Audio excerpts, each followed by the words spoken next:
बहुत साल पहले की बात है। एक आलसी लेकिन भोला भाला युवक था आनंद। दिन भर कोई काम नहीं करता, बस खाता ही रहता और सोए रहता था। घर वालों ने कहा, चलो जाओ, निकलो घर से, कोई धंधा करते नहीं हो, बस पड़े रहते हो। वह घर से निकलकर यूं ही भटकते हुए एक आश्रम पहुंचा। वहां उसने देखा कि एक गुरुजी हैं, उनके शिष्य कोई काम नहीं करते, बस मंदिर की पूजा करते हैं। उसने मन में सोचा, यह बढ़िया है, कोई काम धाम नहीं, बस पूजा ही करना है। गुरुजी के पास जाकर पूछा, क्या मैं यहाँ रह सकता हूँ? गुरुजी बोले, हाँ, क्यों नहीं, लेकिन मैं कोई काम नहीं कर सकता। गुरुजी बोले, कोई काम नहीं करना है, बस पूजा करनी होगी। आनंद, ठीक है, वह तो मैं कर लूँगा। अब आनंद महाराज आश्रम में रहने लगे। ना कोई काम, ना कोई धाम, बस सारा दिन खाते रहो और प्रभु भक्ति में भजन गाते रहो। महीना भर हो गया। फिर एक दिन आई एकादशी। उसने रसोई में जाकर देखा, खाने की कोई तैयारी नहीं। उसने गुरुजी से पूछा, आज खाना नहीं बनेगा क्या? गुरुजी ने कहा, नहीं, आज तो एकादशी है, तुम्हारा भी उपवास है। उसने कहा, नहीं, अगर हमने उपवास कर लिया तो कल का दिन ही नहीं देख पाएंगे। हम भूखे नहीं रह सकते। उपवास, हमें तो भूख लगती है, आपने पहले क्यों नहीं बताया? गुरुजी ने कहा, ठीक है, तुम ना करो उपवास, पर खाना भी तुम्हारे लिए कोई और नहीं बनाएगा, तुम खुद बना लो। मरता क्या ना करता, गया रसोई में। गुरुजी फिर आए, देखो, अगर तुम खाना बना लो तो राम जी को भोग जरूर लगा लेना। नदी के उस पार जाकर बना लो रसोई। ठीक है। लकड़ी, आटा, तेल, घी, सब्जी लेकर आनंद महाराज चल गए। जैसा तैसा खाना भी बनाया। खाने लगे तो याद आया, गुरुजी ने कहा था कि राम जी को भोग लगाना है। लगा भजन गाने, आओ मेरे राम जी, भोग लगाओ जी, प्रभु राम आइए, श्री राम आइए, मेरे भोजन को भोग लगाइए।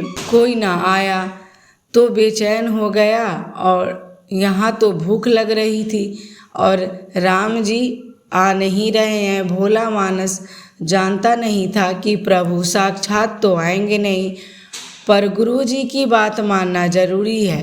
फिर उसने कहा, देखो प्रभु राम जी, मैं समझ गया आप क्यों नहीं आ रहे हैं। मैंने रूखा सूखा बनाया है और आपके तर माल खाने की आदत है, इसलिए नहीं आ रहे हो। सुनो प्रभु, आज वहाँ भी कुछ नहीं बना है, सबको एकादशी है, खाना तो यह भोग ही खा लो। श्री राम अपने भक्त की सरलता पर बड़े मुस्कुराए और माता सीता के साथ प्रकट हो गए। भक्त असमंजस में, गुरुजी ने तो कहा था कि राम जी आएंगे, पर यहाँ तो माता सीता भी आई है और मैंने तो भोजन बस 2 लोगों का बनाया है। चलो कोई बात नहीं, आज इन्हें ही खिला देते हैं। बोला, प्रभु मैं भूखा रह गया, लेकिन मुझे आप दोनों को देखकर बड़ा अच्छा लग रहा है। लेकिन अगली एकादशी पर ऐसा ना करना, पहले बता देना कितने जन आ रहे हो, और हाँ, थोड़ा जल्दी आना। राम जी उसकी बात पर बड़े मुदित हुए, प्रसाद ग्रहण कर चले गए। अगली एकादशी तक यह भोला मानस सब भूल गया। उसे लगा प्रभु ऐसे ही आते होंगे और प्रसाद ग्रहण करते होंगे। फिर एकादशी आई। गुरुजी ने कहा, मैं चला अपना खाना बनाने, पर गुरुजी, थोड़ा ज़्यादा अनाज लगेगा, वहाँ 2 लोग आते हैं। गुरुजी मुस्कुराए, भूख के मारे बावला है, ठीक है, ले जा और अनाज ले जा।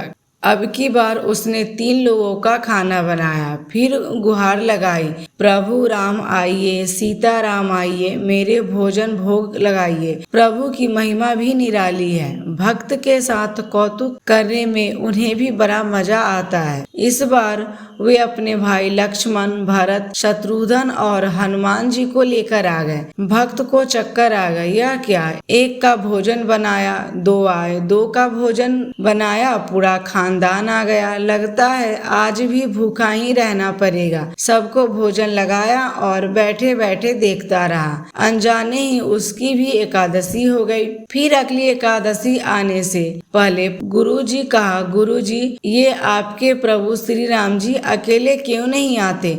हर बार कितने सारे लोग ले आते हैं, इस बार अनाज ज्यादा देना। गुरुजी को लगा कहीं अनाज बेचता तो नहीं, देखना पड़ेगा जाकर। भंडार में कहा इसे जितना अनाज चाहिए दे दो और छुपकर उसे देखने चले गए। इस बार आनंद ने सोचा खाना पहले नहीं बनाऊंगा, पता नहीं कितने लोग आ जाए, पहले बुला लेता हूँ फिर बनाता हूँ। फिर टेक लगाई, प्रभु राम आइए, श्री राम आइए, मेरे भोजन को भोग लगाइए। सारा राम दरबार मौजूद।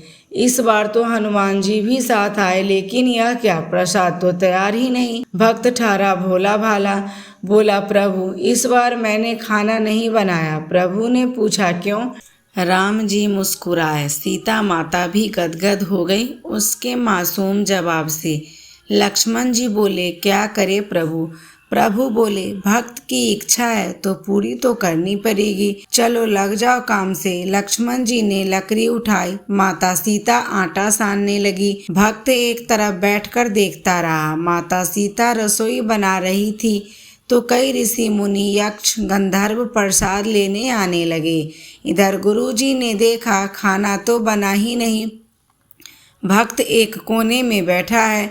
पूछा बेटा क्या बात है, खाना क्यों नहीं बनाया? बोला अच्छा किया गुरुजी आप आ गए, देखिए कितने लोग आते हैं प्रभु के साथ। गुरुजी बोले मुझे तो कुछ नहीं दिख रहा तुम्हारे और अनाज के सिवा।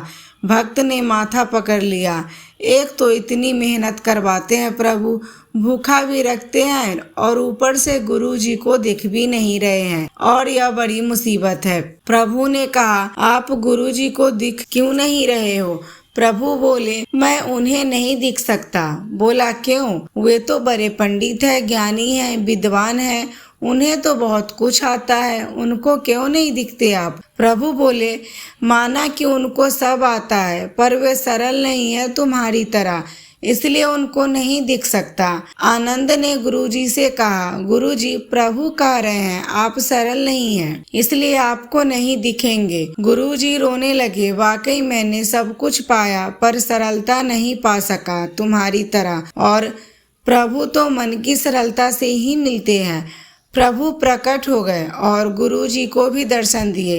इस तरह एक भक्त के कहने पर प्रभु ने रसोई भी बनाई। दोस्तों आपको कहानी कैसी लगी हमें कमेंट करके जरूर बताइएगा। कहानी अच्छी लगी हो तो वीडियो को लाइक शेयर और चैनल को सब्सक्राइब कीजिएगा ताकि ऐसी ज्ञान भरी कहानियाँ आपको देखने को मिलती रहे। धन्यवाद।